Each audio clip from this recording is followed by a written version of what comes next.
Hello বন্ধুরা, আহ, বেশ 6 থেকে 8 ঘন্টা জার্নির পরে অপেক্ষার শেষ অল্প কিছু সময়ের মধ্যেই মনে হয় আমরা বরিশাল পৌঁছে গিয়েছিলাম। আপনাদেরকে এখন আমি বরিশালের দিকের যে হাইওয়ে আছে সেই হাইওয়ে দেখাচ্ছে। কিছুক্ষণের মধ্যে আমরা সেখানে পৌঁছে যাব।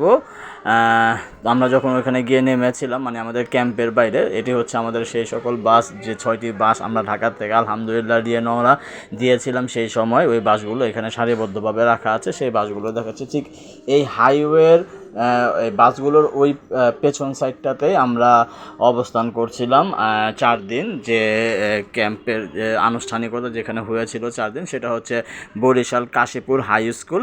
আমি নেক্সট যে ভিডিওটি আপনাদের সামনে নিয়ে আসবো সেই ভিডিওর মধ্যে থাকবে আমরা 4 দিন ওইখানে যে স্টে করেছিলাম, যে কাশীপুর হাই স্কুল, সেই হাই স্কুলের পুরো ভিডিওটা এবং আমরা কোথায় ছিলাম, ওইখানকার ডেকোরেশন, সব কিছু মিলিয়ে একটি ভিডিও আমি তৈরি করে রেখেছিলাম আগে থেকেই, আপলোড দেই নাই, পর্যায়ক্রমে যেহেতু দিচ্ছি। এটা হচ্ছে সেই হাই স্কুল যাওয়ার পথে আমরা বাসের থেকে নেমেছিলাম সেই জায়গাটা।